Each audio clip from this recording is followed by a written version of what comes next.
Good morning mga ka-reels! Nandito na naman po tayo sa aking munting kusina. Maghahanda na po tayo ng ating pananghalian. Ito po ang ating bangos na maliliit. Napiprito ko po siya.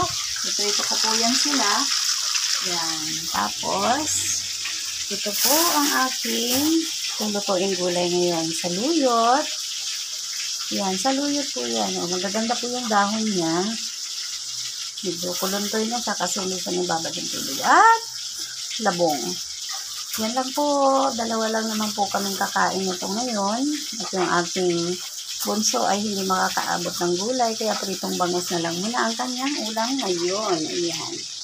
Magdabag po tayo ngayon para may pang-upload. Ako, absent po ako ng ilang araw sa aking Facebook Reels. Ayan. Diyan lang po kayo at ako'y maghahanda ng ating lulutuin gulay. Nakapagsaing na po ako. Yan. Hiliin natin yung hinog. Nakapagsaing na po ako. Tapos, ito natin ang pagkaluya ang ating gulay. Kunti lang po. Tapos, dalawang kamatis. Lagyan natin ito sa ating ulit. Wala kayo.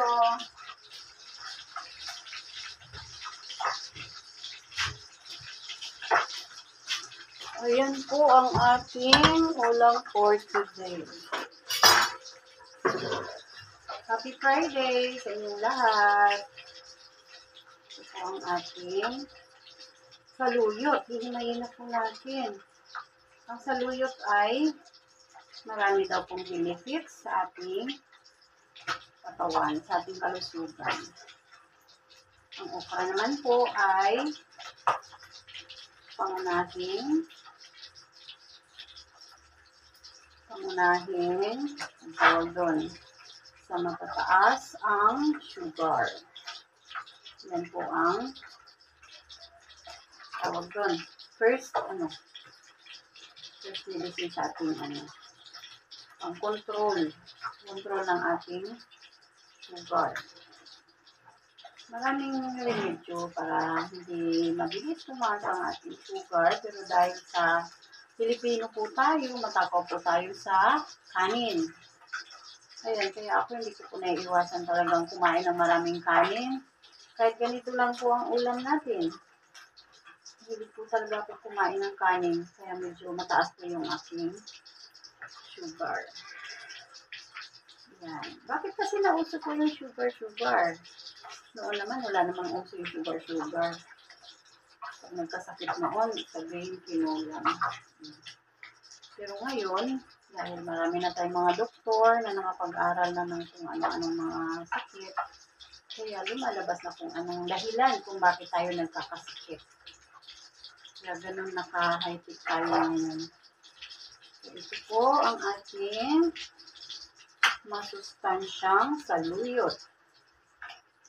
Yan po. Ang gaganda ng mga dahon niya, hindi ganun kunti lang po yung mga sirang dahon.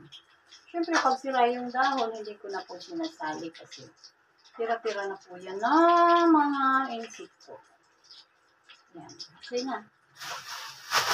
Ang sunod naman natin gagawin ay babalik ka rin ang ating litong bangos. Babalik ka rin. Kasi, ang sahog po natin ito. Ay, diba pa. Hindi ka siya mapula. Tuloy lang po natin ang ating pagpiprito. Ay, namatay pa. Namatay ang aking kalan. Nagkamali ng ikot. Kamali ng ikot si Lola sa kalan. Kaya, ayan. Hindi pa siya mapula, kaya sunod yung ating labungan. Yung ating asikasuhin. Ano na siya? Nilaga na siya. Kaya igisa na lang natin. Andiyan ang aking Diyos. Ano na siya. ng gulutin. Kaya, ikasan ko siya parang ano. Nagana po siya. Pinakuluan na ng mga nagtitinda. So, syempre, tanggalin natin yung medyo mapait. Kasi mapait ito.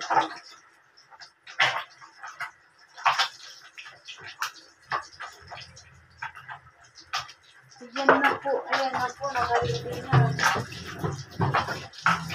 Ganda umaga sa inyong lahat. Happy Friday, everyone!